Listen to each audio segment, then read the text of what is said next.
Yeah. This is our first generation Christmas tree farm. Growing Christmas trees is a 7-year time commitment from planting to harvest, and a lot of things can go wrong between now and then. Over the last year, since we planted these trees last year, we've had a lot of them die off in this field. We're trying to figure out exactly what the reasoning was. We've had a lot of flooding rains over the last several months, but maybe there's something else going on besides that. Today we're looking at a new tool used to help out with crop management, whether it's Christmas trees or row crops or vegetables or even fruit trees. This is called the Soil Cub by Earth Scout. Maybe, just maybe, we can get a little bit more information as to why our Christmas trees are dying and hopefully help save our crop. All right, so I'm back here on one of our flooded Christmas tree fields, and this is exactly why the Soil Cub by Earth Scout is so vitally important, especially if you have issues with water at all. It's just a myriad of different things you would need it for. But today we are going to be checking some trees that have died. I just want to kind of get an idea of the differences between some of these trees. I'm on a time crunch right now because it is going to rain and we are running out of daylight, but it's also going to rain the entire week. So if I don't get this done today, I'm not going to be able to figure this out. Normally we would go through and we would set up some different areas. I don't have any way to mark these trees, so we're just going to kind of wing it, I guess.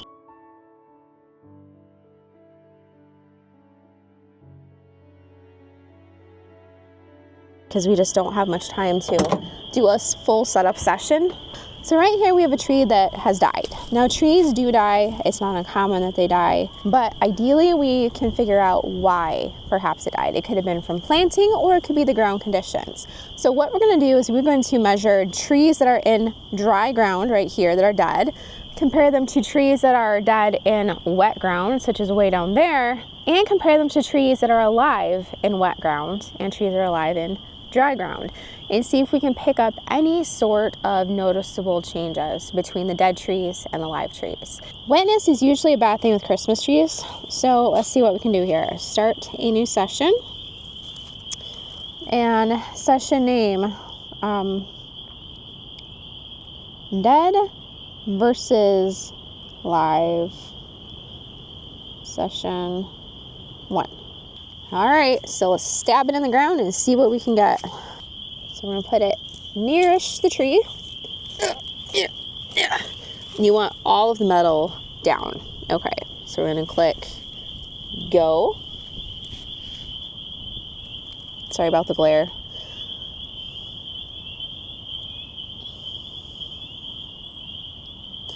Okay, so soil moisture is at 41.8%. Soil temperature 74, soil bulk EC is 80. And one thing that is a little tricky with this is that the top part is not connected to the bottom part for some reason. So this likes to come out.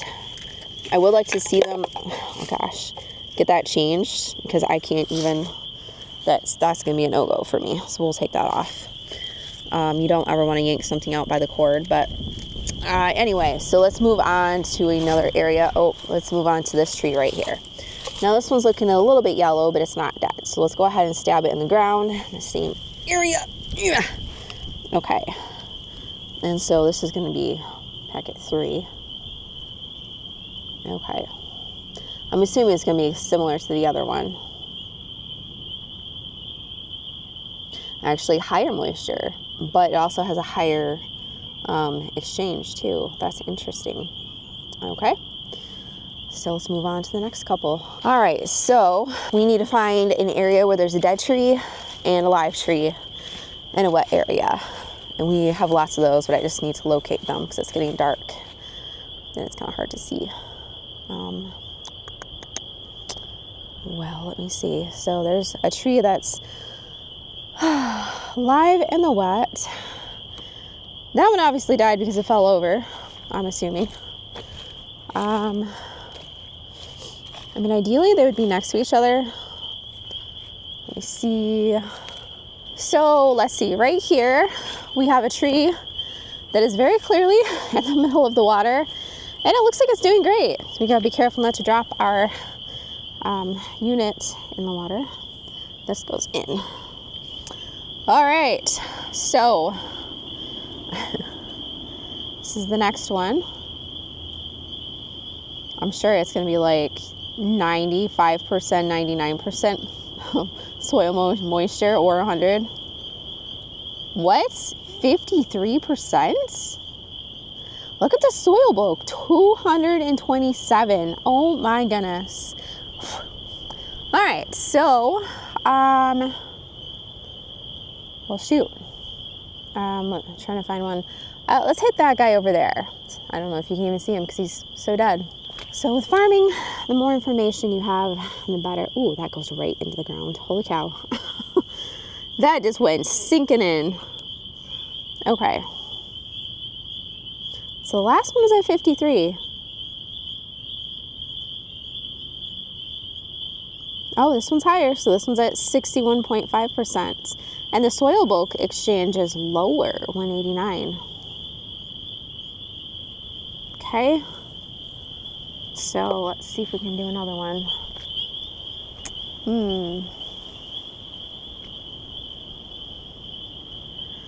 We were really trying not to plant directly into water last year. Here's a good example right here. So this one is obviously struggling. Could be because he's planted crooked, but he's obviously turning yellow, and that's either from being too wet or, right over here. I know I'm going right into the fertilizer, but okay, let's see what we got.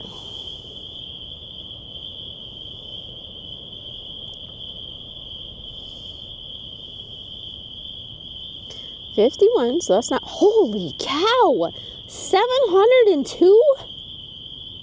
It could be because of the fertilizer. Let's try that next to it a little bit because that could be throwing it off maybe. I know you're supposed to clean these between samples, but I didn't think of that when I came out here, and I should have brought a rag. So that could be, oh, this is not going in. Oh, it's solid clay right there. I don't even know if I can get that in all the way. What on earth? That is crazy. Let's give it a shot and see if we can get it. All right.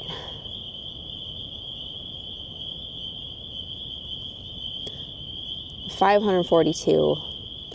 Soil moisture is actually lower, but the soil bulk is still very high, but less than the other one. That is interesting. Ugh. Wow.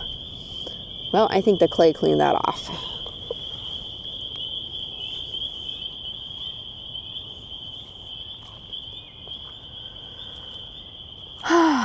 Let's see if we can find another set. See, here's a tree that died right here compared to a tree that's alive, compared to a tree that died, compared to a tree that died. Like that whole row, dead. Some of the trees were in just really bad shape. Like this one looks really good, even though it's growing right next to a bush right here. So that's gonna have to get clipped out. Wow, this thing is loose. That is loose. I can't believe it's even surviving. All right, so let's see if we can that probe in there and go away.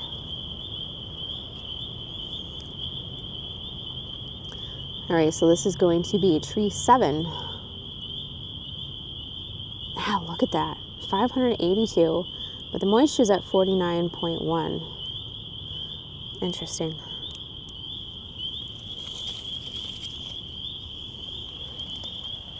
And then we come over here to this guy. Now this guy died very, very early on. I think he just totally lost his roots when he was planted. Look at all of those. As dead as they are, those died very early on. So I think those are honestly a result of bad roots. A lot of the roots were grown together. So when they dug them up, they were in bad shape. Oh, that's loose. Wow. All right, let's try this one. This is number 8.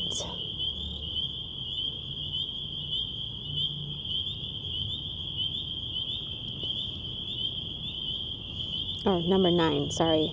So this one, look at the soil bulk. That's at 137. That one's very low, very low. All right, so I'm gonna test those guys too and see if that's the same situation. Now this is all the same ground, so it's very interesting how the soil bulk is different. And I mean, this one I'm gonna say is probably from, oh, that ground is hard. Probably from how it was, brought home and dug up and all that stuff. Yeah, look at the soil bulk. That's at 146. Now we know that 100% of the time it doesn't mean, a low soil bulk doesn't mean that it's necessarily going to kill the tree, because obviously we had one that was 500, 700, whatever you want to say, and that was dead. Now I don't understand soil bulk. I think it's the exchange of minerals, but I do need to study that. Okay, so this one's very low too. Look at that.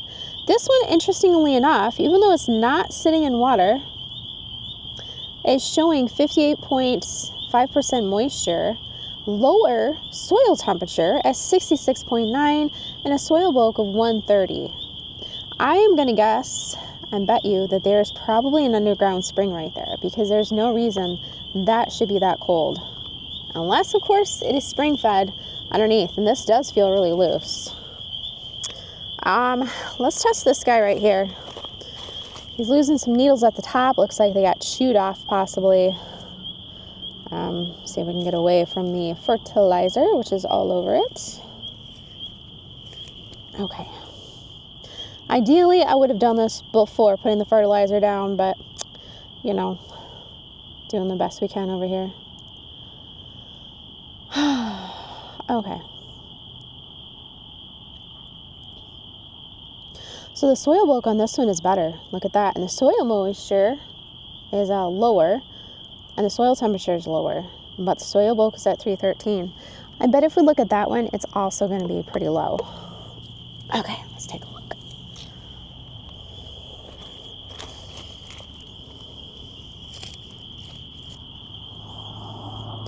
Okay. What do you think? What do you think? I think it's going to be lower than 313. Oh, look at that. See? 158. So it seems to me that the trees that have died have a worse exchange than the trees that are alive. We obviously have a spring running through here. It's a low area. This is a heavy clay mix. This is all gray clay. All right, and just for giggles, let's test this one. Okay, this is a nice looking one. So this is gonna be number 14. Here comes the wind.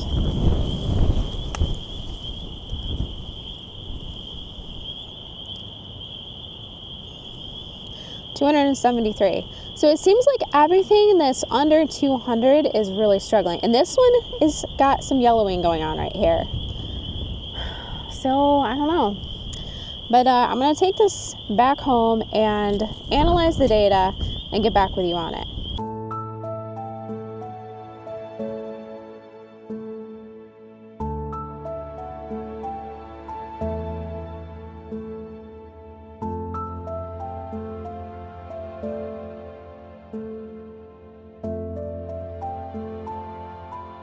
The cash in exchange in this instance is vitally important to our crops, which are Christmas trees. We can definitely see right off the bat that having a lower cash in exchange results in Christmas tree death. Not all of the time, but a good majority of the time. Now, since this is heavy clay soil, the cash in exchange is generally going to be quite high, but there are patches where it's sandier and patches where it's just an underground spring, such as gravel or sand running through it, and those have a lower cash in exchange. That means we're gonna have to go through and add a lot more organic matter and hopefully allow it to get worked down into the soil if we're going to go back through and replant Christmas trees. Otherwise, we're gonna continue to see Christmas trees dying in those same spots. It's definitely nice having the Soil Cub on hand to be able to test that in real time and see the results. Now I actually know why the trees are dying through here. and now I can actually do something to fix the issue. So one of the biggest enemies of Christmas tree farmers is moisture. Too much moisture, not enough moisture. So one of the reasons I agreed to test this product out was because I saw the need for it in the farming community. They do actually have set it and forget it testers that you can set up in your fields and then monitor it from satellites. This is a take in the field and monitor directly type of setup, which is better for us. Now I know you're probably thinking that, yeah, it's great to be able to test the soil 6 inches down, but what about the soil 2 feet down? Soil that is probably closer to what your trees are actually going to be using. Well, they actually make special soil testing tubes that you bury in the ground, and it allows you to test the content of stuff in the tube. The downside is you can't just take them anywhere and put them in the ground anywhere because they're pretty much semi-permanent. You're not going to sample 100 areas. But we can monitor the wettest areas and the driest areas. Put a tube in each spot to give you a general rundown of the field. Overall, I think if you're serious about your farming, this is a product that you absolutely should have in your back pocket. It's no different than doing a soil test or a ground survey of what types of planting conditions you have in your fields.